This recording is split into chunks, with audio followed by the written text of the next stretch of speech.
दोस्तों नमस्कार, good morning every student. मैं बी आर सैनी। आज की ऑनलाइन क्लासेज में आपका स्वागत है। दोस्तों आज यानी अपनी ऑनलाइन क्लासेज हैं, उसमें हम अपने इनऑर्गेनिक केमिस्ट्री का चैप्टर संख्या 9 जिसका नाम है कोऑर्डिनेशन कंपाउंड। क्या नाम है? Coordination compound. इसको हम पढ़ रहे थे। इसमें हमने जनरल इंट्रोडक्शन चल रहा था, अपना परिभाषिक शब्द चल रहे थे। उन परिभाषिक शब्दों से आगे आज का जो अपना बिंदु रहेगा वो है क्लेट लिगेंड। आज का जो बिंदु अपना रहेगा क्लेट लिगेंड। देखो होता क्या है, हमने इससे पहले लिगेंड पढ़े हैं। लिगेंड की डेफिनेशन में हमने ये कहा था, वे परमाणु, अणु या आयन, वे परमाणु, अणु या आयन जो केंद्रीय धातु परमाणु से उपसहसंयोजी बंध द्वारा जुड़े होते हैं, जो केंद्रीय धातु परमाणु से उपसहसंयोजी बंध द्वारा जुड़े होते हैं, लिगेंड कहलाते हैं। या ऐसा कह दो कि लिगेंड है वो अपना एक इलेक्ट्रॉन युग्म में केंद्रीय धातु परमाणु को दान कर देते हैं, प्रदान करते हैं। ठीक है, देखो इसके बाद हमने इसका वर्गीकरण बात की थी। दाता परमाणु संख्या के आधार पर, उस दाता परमाणु की संख्या के आधार पर इसे हमने मुख्य रूप से 3 भागों में बांटा था। एक तो था अपने पास जिसका नाम था एक दंतुक लिगेंड। एक तो ये था, इसका क्या नाम था? एक दंतुक लिगेंड। और एक अपने पास था द्विदंतुक लिगेंड। ठीक है, और तीसरा अपने पास था बहुदंतुक। देखो बेटा ध्यान देना, बहुदंतुक लिगेंड तीसरा था अपने पास। इसमें अपने को एक चीज ध्यान देना आप सब लोग कि हमने क्या कहा, एक दंतुक का अभिप्राय होता है जो एक दाता परमाणु रखते हैं। ऐसे लिगेंड जिनमें केवल क्या रहे, एक दाता परमाणु होता है, वो तो एक दंतुक होता है। जिसमें 2 दाता परमाणु होते हैं वो द्विदंतुक होते हैं। और जिसमें 2 से ज्यादा दाता परमाणु होते हैं उसे क्या कहते हैं? बहुदंतुक लिगेंड कहते हैं। तो मेरा यहाँ अभिप्राय है क्लेट लिगेंड समझाना, न कि इनका वर्गीकरण, क्योंकि वर्गीकरण हमने पिछले क्लास में हमने पढ़ लिया था। तो देखो इसमें होता क्या है कि बहुदंतुक लिगेंड का अभिप्राय होता है ऐसे लिगेंड जो केंद्रीय धातु परमाणु को इलेक्ट्रॉन युग्म में 2 से अधिक दान करते हैं, या फिर कहें कि ऐसे परमाणु होते हैं उसमें जो केंद्रीय धातु परमाणु को 1 से अधिक इलेक्ट्रॉन युग्म दान करते हैं। ठीक है, तो देखो मेरे कहने का मतलब ये है कि हम इसकी डेफिनेशन क्या कहेंगे? वे बहुदंतुक लिगेंड, हम कहेंगे बहुदंतुक लिगेंड। कौन से बेटा? आप कहना बहुदंतुक लिगेंड। बहुदंतुक का अभिप्राय क्या है कि ऐसे लिगेंड जिसमें दाता परमाणु की संख्या 2 से अधिक हो। ठीक है, बहुदंतुक लिगेंड है वो क्या करेंगे? केंद्रीय धातु परमाणु, केंद्रीय धातु परमाणु, केंद्रीय धातु परमाणु से 2 से अधिक, केंद्रीय धातु परमाणु से 2 से अधिक, 2 से क्या है? ज्यादा, 2 या 2 से अधिक उपसहसंयोजी बंध द्वारा, उपसहसंयोजी बंध द्वारा, उपसहसंयोजी बंध द्वारा जुड़कर, उपसहसंयोजी बंध द्वारा जुड़कर एक चक्रीय संरचना का निर्माण करते हैं। जुड़कर एक चक्रीय संरचना, एक चक्रीय संरचना या चक्रीय वलय बोल दो या चक्रीय संरचना बोल दो, चक्रीय संरचना या चक्रीय वलय का निर्माण करते हैं।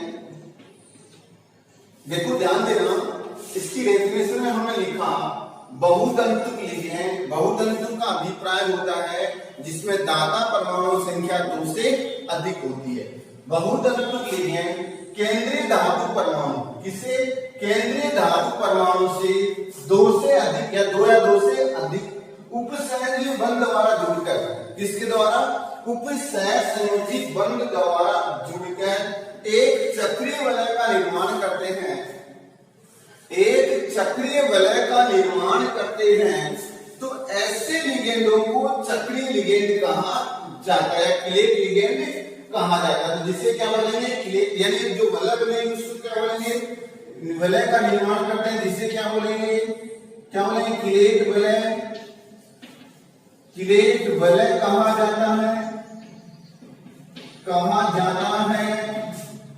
तथा ऐसे लिगेंडों को,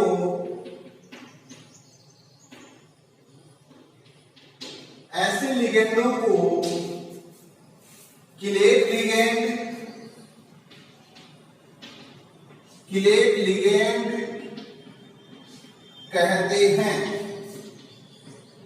ऐसे लिगेंडों क्या कहते हैं, क्लेट लिगेंड कहते हैं। जैसे एग्जाम्पल मान लो, मेरे पास केंद्रीय परमाणु है ऊपर, क्या है केंद्रीय परमाणु बेटा, आपके पास केंद्रीय परमाणु क्या है ऊपर। अब इस कॉपर से मुझे क्या करना है, एक द्वितंतुक एग्जांपल ले लेता हूं। द्वितंतुक लिगेंड का एग्जांपल ऐसे मान लो मेरे पास है CH2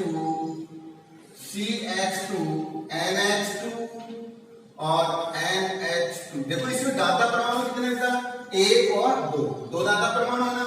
इसी प्रकार से यहां हम कहेंगे NH2 CH2 और NH2।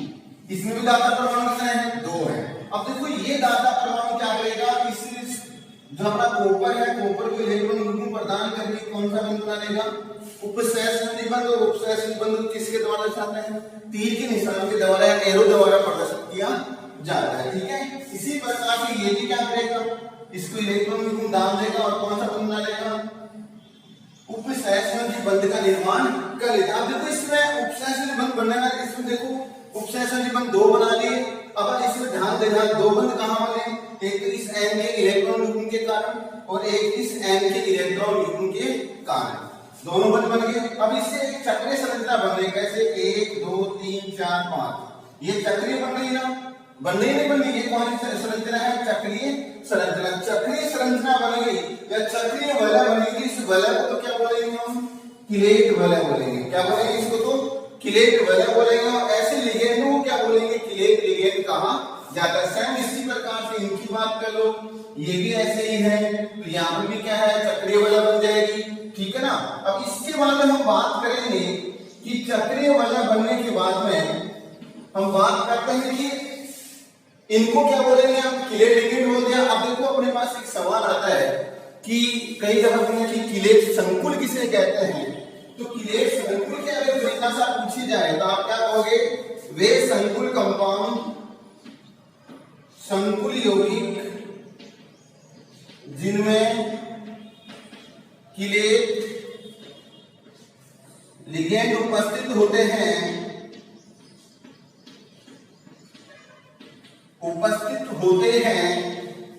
जिनमें क्या है, क्लेट लिगेंड उपस्थित होते हैं, उन्हें क्या बोलते हैं, उन्हें क्लेट संकुल कहा जाता है। क्लेट संकुल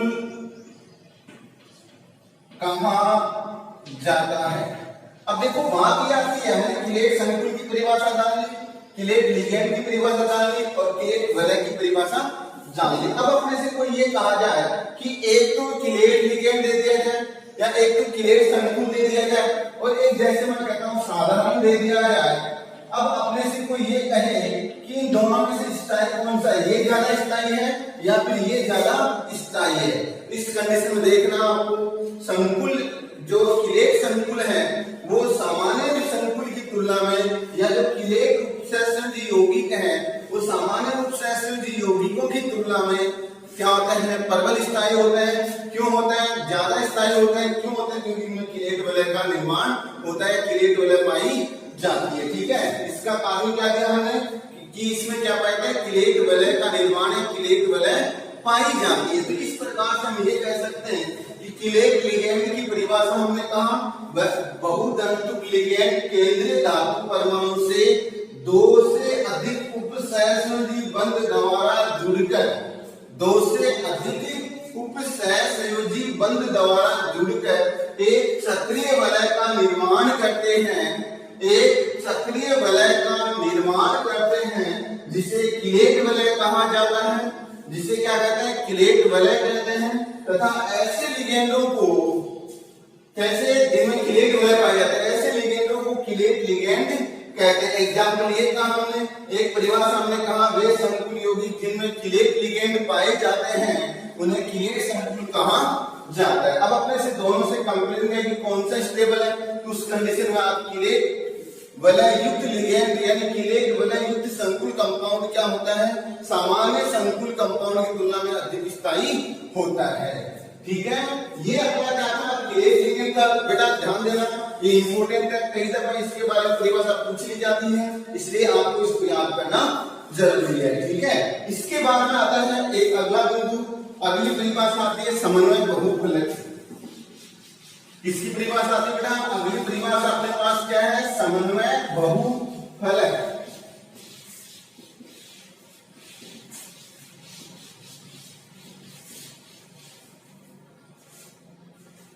अगला है अपने पास जिसका नाम है समन्वय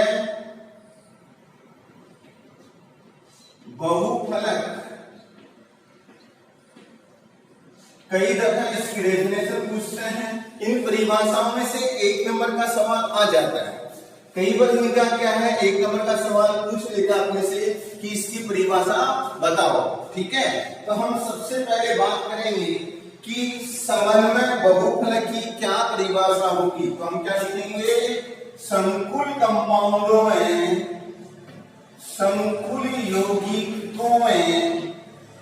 यौगिकों में केंद्रीय धातु परमाणु, किसमें, संकुल यौगिकों में केंद्रीय धातु परमाणु व केंद्रीय धातु परमाणु व लिगेंडों के द्विक स्थान, लिगेंडों के द्विक स्थान को, द्विक स्थान व्यवस्था को क्या बोलते हैं, समन्वय बहुफलक कहा जाता है, समन्वय बहुफलक कहा जाता है। अब देखो इसमें एक चीज ध्यान देना, सिंपल सी बात है, हमने क्या लिखा, संकुल यौगिकों के केंद्रीय धातु परमाणु और साथ में क्या है, लिगेंड के द्विक स्थान व्यवस्था। द्विक स्थान व्यवस्था का अभिप्राय हम अपनी भाषा में बोले तो इसका तात्पर्य ये होता है कि किस प्रकार से केंद्रीय धातु परमाणु से लिगेंड जुड़े हुए हैं, उनकी व्यवस्था क्या है, वो किस प्रकार की स्ट्रक्चर बना रहे हैं, उस स्ट्रक्चर को ही हमने क्या कहा है, समन्वय बहुफलक कहा है। जैसे मैं ऐसा कह दूं कि अपने पास कोई ऐसा लिगेंड है या ऐसा संकुल कंपाउंड है जिसमें 4 एकदंतुक लिगेंड जुड़े हुए हैं। जैसे मान लो मेरे पास है एम, ये तो क्या एम का अभिप्राय क्या हो गया, सेंटर मेटल एटम। तो ये जो मेटल एटम है केंद्रीय धातु परमाणु है, इससे 4 लिगेंड जुड़े हुए हैं जिनकी व्यवस्था दिक स्थान इस प्रकार से। तो देखो इन चारों का दिक स्थान अपने को पता चलता है कैसा है, चतुष्फलकीय है। तो इनका जो समन्वय बहुफलक कैसा हो गया, चतुष्फलकीय हो गया। अब जब कब होगा, जब इसका संकरण कैसा होगा, sp3 संकरण होगा, तो दिक स्थान व्यवस्था कैसी होगी, चतुष्फलकीय होगी। अगर इसके स्थान पर dsp2 होगा तो इसी की व्यवस्था कैसी होगी, वर्ग समतलीय होगी। कैसे बेटा, वर्ग समतलीय व्यवस्था होगी। ये कब होगी, जब हमारे पास कैसा संकरण रहे, dsp2 संकरण रहे। तो उस कंडीशन में अपने पास व्यवस्था कैसी होगी, चतुष्फलकीय वर्ग समतलीय चतुष्फलकीय या वर्ग समतलीय स्ट्रक्चर कहा जाएगा। ठीक है, इसी प्रकार से अगर यही समीकरण अपने पास DSP3 रहे तो इस कंडीशन में जो अपने इनकी दिक् विन्यास व्यवस्था होगी या मैं ऐसा कहता हूं दिक् स्थान व्यवस्था होगी वो इस प्रकार से होगी। क्या? त्रिकोणीय द्विपिरामिड। कैसे बेटा? त्रिकोणीय द्विपिरामिड इसकी स्ट्रक्चर होगी। अगर यही ऐसा रहे sp3d संकरण आ जाए तो इस सिचुएशन में आप क्या कहोगे? सॉरी, हमने इसमें तो क्या रहेगी अपने पास इसकी स्ट्रक्चर तो कैसे रहेगी अपने पास? हम कहेंगे इसकी तो रहेगी वर्ग समतलीय पिरामिड। कैसे होगी बेटा? इसकी स्ट्रक्चर तो क्या होगी? वर्ग समतलीय पिरामिड। ठीक है, DSP3 की तो sp3d की स्ट्रक्चर होगी वो होगी त्रिकोणीय द्विपिरामिड। जैसे ये है, हमने ये कहेंगे ये क्या है? त्रिकोणीय द्विपिरामिड है। ठीक है, इसी प्रकार से अगर संकरण हमारे पास क्या आ जाए sp3d2 आ जाए तो इस कंडीशन में जो आकृति होगी वो अपने पास होगी वर्ग या मैं कहूं हेक्सागोनल अष्टफलकीय, सॉरी अष्टफलकीय, ये इसकी स्ट्रक्चर होगी, अष्टफलकीय इसकी संरचना होगी। कहने का अभिप्राय ये हो गया कि जैसा संकरण केंद्रीय धातु परमाणु का जिस प्रकार का संकरण होगा सेम उसी के अकॉर्डिंग उसका दिक् स्थान व्यवस्था होगी। क्या होगी? दिक् स्थान व्यवस्था। कहने का मतलब ये हो गया कि अगर मान लो अपने पास कोई संकुल कंपाउंड है, संकुल यौगिक है या सहसंयोजी यौगिक है, उसमें केंद्रीय धातु परमाणु का संकरण अपने पास sp3d आ गया। कैसा आ गया? sp3d आ गया तो उसकी स्ट्रक्चर या उसका दिक् स्थान व्यवस्था कैसी होगी? त्रिकोणीय द्विपिरामिड होगी। कैसी होगा? त्रिकोणीय द्विपिरामिड होगी। अगर मान लो इसके स्थान पर कोई चेंज आ जाए, हम कहें संकरण ये आ रहा है तो व्यवस्था क्या होगी? वर्ग समतलीय होगी। और अगर संकरण ये आ रहा है तो व्यवस्था कैसी होगी? अष्टफलकीय होगी। इन सभी व्यवस्थाओं को ही हमने क्या कहा है? समन्वय बहुफलक कहा गया है। तो अपने से कोई सवाल पूछ लिया जाए या अपने से कोई सवाल पूछे कि बताइए समन्वय बहुफलक किसे कहते हैं, तो आपकी परिभाषा होगी संकुल यौगिकों में केंद्रीय धातु परमाणु व लिगेंडों के दिक् स्थान व्यवस्था को समन्वय बहुफलक कहा जाता है। ठीक है ना? ये ऐसे अपने को परिभाषा पूछी जाती है। कई दफा अपने को ऐसे छोटे छोटे सवाल पूछ लेते हैं जो 1 नंबर के होते हैं, इसलिए आप लोग इसके बारे में जरूर ध्यान दे लें। चाहो तो स्क्रीनशॉट ले लेना ताकि आप आराम से रखो में बना सको। ठीक है, इसके बाद जो अगली बात आती है, अगला जो हम बिंदु लेंगे वो ये है, अगली बात करेंगे हम नेक्स्ट टॉपिक अपना एक 2 शब्द है छोटे छोटे जो 2016 में उस पर से क्वेश्चन किया गया था कि क्या होते हैं। एक तो होता है होमोलैक्टिक, एक तो होता है होमोलैक्टिक और वह एक होता है हेटेरोलैक्टिक। हेटेरोलैक्टिक संकुल कंपाउंड, संकुल यौगिक। देखो नाम ऐसे हैं कि नाम के आधार पर अगर इनको रखना चाहें तो कभी याद नहीं होते हैं, बहुत कम याद होते हैं। देखो यहाँ दोनों इंग्लिश वर्ड हैं, होमोलैक्टिक और हेटेरोलैक्टिक। यहाँ होमो का अभिप्राय देखो, होमो का मतलब होता है सम्मान, सेम। क्या होता है? सम्मान या सेम। और हेटेरो का अभिप्राय डिफरेंस, यानी अलग अलग रहे। तो देखो यहाँ इसका अभिप्राय ये हो गया कि अपने से कोई पूछे होमोलैक्टिक की परिभाषा बताओ, होमोलैक्टिक संकुल की परिभाषा बताओ, तो देखो ध्यान देना, परिभाषा देना इससे पहले एक एग्जांपल जानता हूं। एक एग्जांपल लिख रहा हूं यहाँ, देखो अपना सिंपल सा एग्जांपल है। मेरे को K3Cr, यहां मैं लिख देता हूं CN6, ये अपने पास कंपाउंड है। अब अपने से ये पूछा जाए, एक तो ये ले लिया जाए और एक मैं ऐसा कहता हूं, ध्यान लिखता हूं K फॉर FeCN के 3 और Cl के 3। ये कंपाउंड ले लिया जाए, फिर अपने से पूछा दोनों के बीच में डिफरेंस क्या है। तो ध्यान देना, इसमें जो लिगेंड, ये तो क्या है लिगेंड बेटा, ये तो क्या है लिगेंड, ये क्या है केंद्रीय परमाणु, ये क्या है आयनिक मंडल में धनायनिक भाग है, इधर वाला कौन सा ऋणायनिक भाग, इतना इतना कौन सा समन्वय बहुफलक। तो आपको केवल समन्वय बहुफलक पर ध्यान देना है। अगर समन्वय बहुफलक में एक ही प्रकार के साइनाइड Cn है और एक ही प्रकार के लिगेंड होते हैं, सभी लिगेंड एक समान होते हैं या एक ही प्रकार के लिगेंड होते हैं, तो उनको तो क्या बोलेंगे होमोलैप्टिक। होमो का मतलब क्या था समान, तो अगर समान लिगेंड है तो क्या बोलेंगे होमोलैप्टिक। और अगर समान लिगेंड नहीं है, अलग अलग लिगेंड है, तो उसको क्या बोलेंगे हेटेरोलैप्टिक संकुल कहा जाएगा। तो इसकी परिभाषा क्या होगी, होमोलैप्टिक की परिभाषा क्या लिखेंगे, वे संकुल योगी कौन से, जिनमें क्या रहे, जिनमें एक समान लिगेंड उपस्थित होते हैं, एक समान लिगेंड उपस्थित होते हैं, उन्हें क्या बोलेंगे, होमोलैप्टिक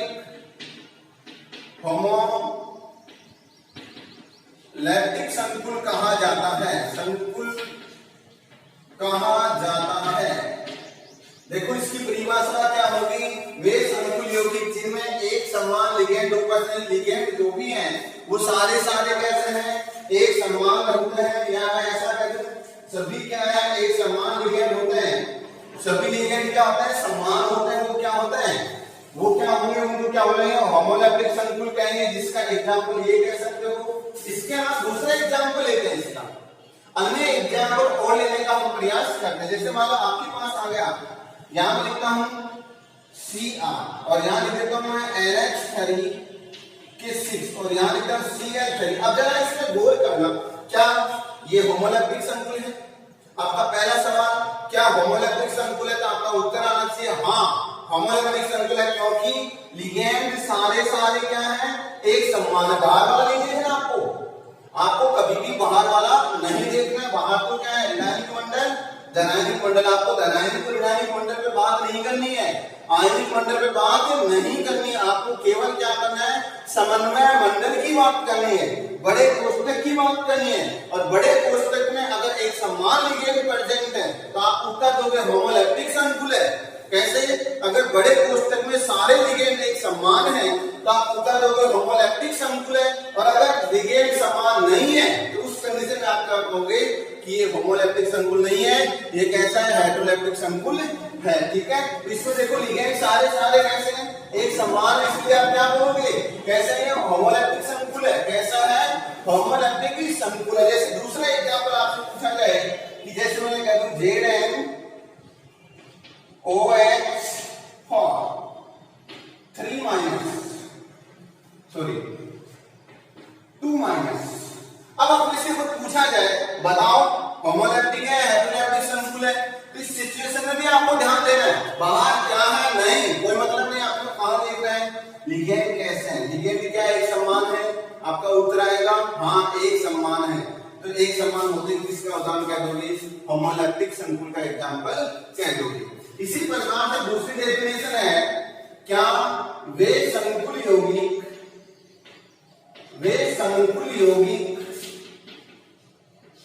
जिनमें भिन्न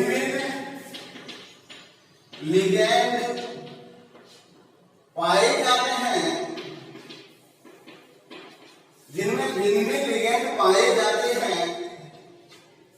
उन्हें हेटेरोलैप्टिक संकुल कहते हैं। हेटेरोलैप्टिक संकुल यौगिक कहते हैं। ठीक है, इसकी परिभाषा क्या होगी, उसमें तो क्या था सभी लिगेंड क्या थे समान, एक समान थे। इसमें क्या है अलग अलग है। जैसे इसकी बात करेंगे 3 तो साइनाइड है और 3 ही क्या है क्लोराइड है, अलग हो गया। सेम इसी प्रकार से एग्जाम्पल लेना, दूसरे एग्जाम्पल वो ले लेते हैं। कैसे? हमारे पास ऐसे मैं ऐसा कहता हूँ, यहाँ पर अपने पास Na2 है, या तो क्या है Na2 है, यहाँ Pt कह देता हूँ और यहाँ मैं कहता हूँ कि अपने पास है Cl2 है और यहाँ मैं कहता हूँ SO4 है। अब अपने से कोई पूछे कि बताओ ये कैसा है, होमोलैप्टिक है हेटेरोलैप्टिक है, तो इस कंडीशन में आपको इस पर गौर नहीं करना है, इस पर आपको ध्यान नहीं देना है, केवल क्या करना है इस बड़े कोष्ठक पर ध्यान देना है। बड़े कोष्ठक में पहला तो केंद्रीय परमाणु होता है, अलग कर दो। केंद्रीय परमाणु क्या करते हैं, अलग कर देंगे, केंद्रीय परमाणु को नहीं ध्यान देना है। फिर बच्चे जो लिगेंड है उन पर ध्यान दो, अगर एक समान है तो कैसे कहेंगे होमोलैप्टिक, और अगर अलग अलग है तो क्या कहेंगे हेटेरोलैप्टिक है। यहाँ देखो क्लोराइड अलग है, Cl तो दो Cl के अणु है वो अलग है, एक सल्फेट अणु है वो भी क्या है अलग है, तो दोनों अलग अलग है, इसलिए कैसा है हेटेरोलैप्टिक संकुल का उदाहरण है। ठीक है, इस प्रकार से हम क्या है होमोलैप्टिक और हेटेरोलैप्टिक संकुल को आसानी से समझ सकते हैं। कई बार यानी 2016 में परीक्षा में आया था, वहां पर क्या दे दिया गया था, 4 संकुल कंपाउंड दे दिए गए थे और फिर उन चारों संकुल कंपाउंडों में से ये कहा गया कि होमोलैप्टिक संकुल को अलग कीजिए और हेटेरोलैप्टिक संकुलों को अलग कीजिए। तो उस सिचुएशन में भी आपको क्या करना था, यानी क्या करना होता है, आपको केवल लिगेंड यानी केंद्रीय धातु परमाणु और लिगेंडों को देखना है। लिगेंड समान है तो होमोलैप्टिक और असमान है तो हेटेरोलैप्टिक। ठीक है दोस्तों, अगर अब आप इसका चाहो तो इसका स्क्रीनशॉट ले सकते हो।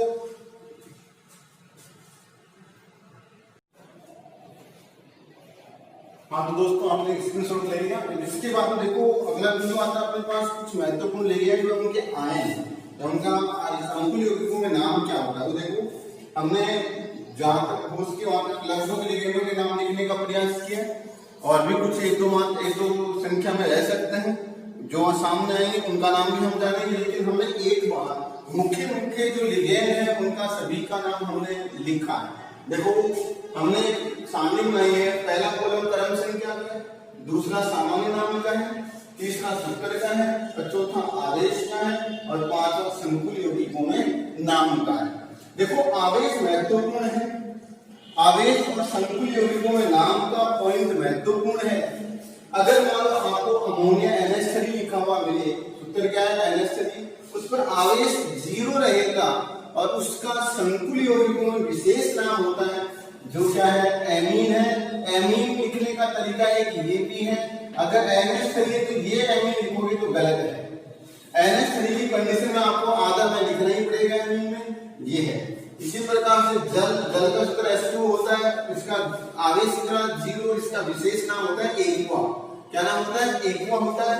इसी प्रकार से हैलाइड आयन की बात करें तो अक्ष माइनस, हैलाइड आयन का नाम क्या है अक्ष माइनस, इसका सूत्र है -1 हेलिडो बोले, जैसे क्लोरिडो, ब्रोमिडो, आयोडिडो, फ्लोरिडो, ये सब इनके नाम है। जैसे क्लोराइड है तो क्लोरिडो, ब्रोमाइड है तो ब्रोमिडो, आयोडाइड है तो आयोडिडो होगा। ठीक है, हाइड्रोक्साइड आयन की बात करें तो हाइड्रोक्साइड का आपको पता है OH माइनस सूत्र होता है, -1 उस पर क्या होता है आवेश होता है और नाम क्या होगा हाइड्रोक्सो।